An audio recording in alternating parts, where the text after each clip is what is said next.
Number 1 कार्यकाल शेष पूर्व भारत को उपहार देले बाइडेन। अमेरिका राष्ट्रपति जो बाइडेन कार्यकलाप शेष होगा मात्र किछि सप्ताह बाकी अछि। एही समय मध्य भारत एवं अमेरिका मध्य प्रतिक्रिया को चुक्ति रे अमेरिका अनुमति करी एक गुरुत्वपूर्ण निष्पत्ति नेछि। अमेरिका को भारत हेलिकॉप्टर उपहार बिक्री देबाकू अनुमति करिछि। अमेरिकार राष्ट्रपति जो बाइडेन प्रशासन प्रस्ताव क्रमे अमेरिका संसद MH-60R मल्टीमिशन हेलिकॉप्टर उपकरण एवं आनुषंगिक उपकरण बिक्री अनुमति करने निष्पत्ति नेछि।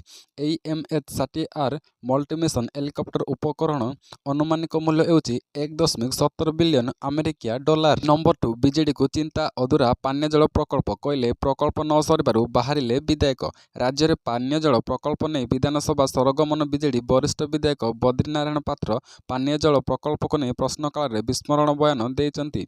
से कहते पानीय जल कष्ट पर आक्रमण शिकार होई निर्वाचन करिसंती विधायक। मु निजे या गत निर्वाचन अनुभव करिछि जो माने कम भोट्रे हारिचंती। निर्वाचन पूर्व पानीय जल प्रकल्प न सरिबा यार मुख्य कारण। लोकमानंकु प्रतिश्रुति दिया जायतिला निर्वाचन पूर्व प्रकल्प सरिबो किंतु न सरिबारु लोकंक आक्रोश बढ़िला बोली कहिसंती बद्री। अन्यपटे विधायक सबिक विशालंक पानीय जल प्रकल्प कार्यकारिता संपर्कित मूल प्रश्नर उत्तर पूर्व सरकार टार्गेट करिसंती पंचायत राज और पानीय जल मंत्री रवि नायक। नंबर 3 सीबीएस बड़ परिवर्तन एणिकी दक्षता अनुजाई परीक्षा स्तर बाछिबारे सक्षम एवं छात्र छात्री। केंद्रीय माध्यमिक शिक्षा बोर्ड आसंता वर्ष में छात्र छात्री दक्षता अनुजाई परीक्षा देबाकू एक नूतन विकल्प देबाकू चिंता करुछि। एही योजना अधीन छात्र छात्री माने सेमानकर दक्षता उपरे आधार करी परीक्षा को असुधरे स्तर बाछिबारे सक्षम एवं जातीय शिक्षा नीति 2020 अधीन एही पदक्षेप निया जाउछि जेउथिरे छात्र छात्री मानक सेमानकर ज्ञान एवं दक्षता अनुजाई 2 स्तर में परीक्षा देबाकू अनुमति देबाकू प्रस्ताव दिया जाइछि। गणित पार्टनर कार्यकारिता होई सारिछि। वर्तमान एही नूतन परीक्षा ढांचा गणित विषय उपरे कार्यकारिता होई सारिछि जहाँकि 10म श्रेणी बोर्ड परीक्षार एक अंश। नंबर 4 भारत सहयोग लड़िला तालिबान। अफगानिस्तान शासन करुवा तालिबान पक्षर भारत सहयोग लड़ा जाइछि। भारत एवं तालिबान मध्य बंधुता नुआ स्तर में पहुंचवाक जाउछि। भारत एवं तालिबान सरकार मध्य रणनैतिक सहयोग मध्य वृद्धि पाइछि जहाँ पूर्व संभव हेउनतिला। उभयों मध्य बंधुता मध्य अफगानिस्तान रे तालिबान शासन नुआ दिल्ली रे निजर राष्ट्रदूत अवस्थापित करने अनेक नाम परामर्श देइचंती। अफगानिस्तान गणमाध्यम अनुसार एथिरे मोहम्मद सुहेल शाहीन पुओ नजीब साहिल मध्य अचंती। सुहेल शाहीन कतारे तालिबान राजनैतिक कार्यालयर मुखपात्र अटंती। दोहारे थिबा तालिबान कार्यालय अमेरिका सहित चुक्ति करितिला। नंबर 5 जीवन हारिले बीजेपी महिला नेत्री। गुजरात सुरट रे जड़े बीजेपी नेत्री आत्महत्या करिसंती। दीपिका पटेल सुरटर वार्ड नंबर 30 रे बीजेपी महिला मोर्चा पई काम करुतिले। दीपिका स्वामी जड़े चाषी तांकर 3 जण छोट पिला मध्य रहिचंती। पुलिस एने एक मामला रुजु करिछि ओ केउ परिस्थिति रे दीपिका जीवन हारिले तार जांच आरंभ करिछि। पुलिस अधिकारी कहिसंती दीपिका रविवार तांको घरे आत्महत्या करितिले।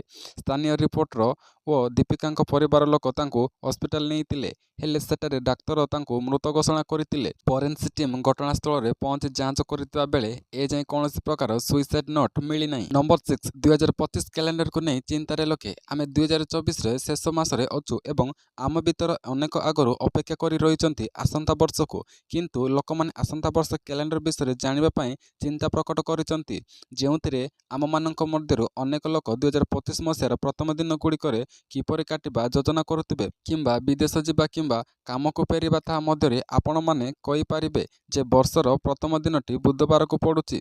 एथिरे कोन भूल अछि किंतु एक्स रे किछि सचेतन उपयोगीकारी या चिन्हट करथिले जे वर्षर प्रथम 3 दिन या दर्शाइछि जे वर्षर प्रथम 3 दिन बुधवार गुरुवार एवं शुक्रवार जहाँकि लोकंक फोन कैलेंडर रे डबल टीम वर्णन करिताए।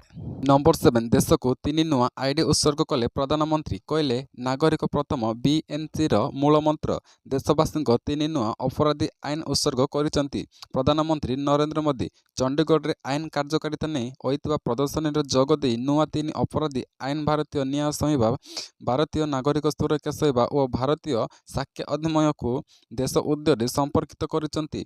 देश में आईन और न्याय व्यवस्था को परिवर्तन क्षेत्र में ए नुआ 3टी आईन गुरुत्वपूर्ण भूमिका तुलाइब।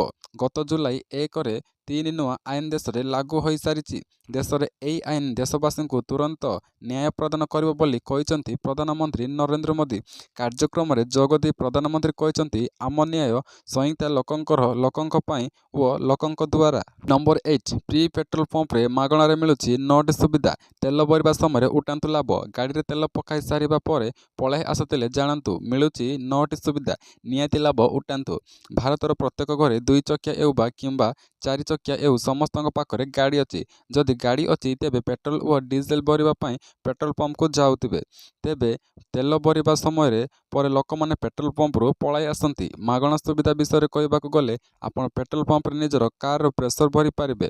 ଏଥିପାଇଁ ଆପଣଙ୍କଠାରୁ କୌଣସି ଶୁଳ୍କ ଆଦାୟ କରିବାକୁ ହେବ ନାହିଁ। ଏହି ସୁବିଧା ଗ୍ରାହକ ପାଇଁ ସମ୍ପୂର୍ଣ୍ଣ ମାଗଣା। ଏଥିପାଇଁ ପେଟ୍ରୋଲ ପମ୍ପରେ ଇଲେକ୍ଟ୍ରୋନିକ୍ ଏୟାର ମେସିନ୍ ଲଗାଯାଏ, ଯେଉଁଥିପାଇଁ ଜଣେ କର୍ମଚାରୀଙ୍କ ମଧ୍ୟରେ ନିଯୁକ୍ତ ହୁଅନ୍ତି। ନମ୍ବର 9 କେନ୍ଦ୍ରୀୟ କର୍ମଚାରୀଙ୍କ ଝଟକା। କମ୍ ଦରରେ ବଢ଼ିବ ମହଙ୍ଗା ଭତ୍ତା, ପଡ଼ିବ ପ୍ରଭାବ। କେନ୍ଦ୍ରୀୟ କର୍ମଚାରୀଙ୍କ ଏବଂ ପେନ୍ସନଭୋଗୀଙ୍କ ପାଇଁ ବଡ଼ ଖବର। ଆଗାମୀ ବର୍ଷରେ ବିଶେଷ ଭାବରେ ଜାନୁଆରୀ 2025 ସେମାନଙ୍କ ବଡ଼ ଝଟକା ଲାଗିପାରେ। ଡିଏ ବୃଦ୍ଧି ରେକର୍ଡ ସବୁଠାରୁ ଛୋଟ ବୃଦ୍ଧିକୁ ଅନୁଭବ କରିପାରନ୍ତି।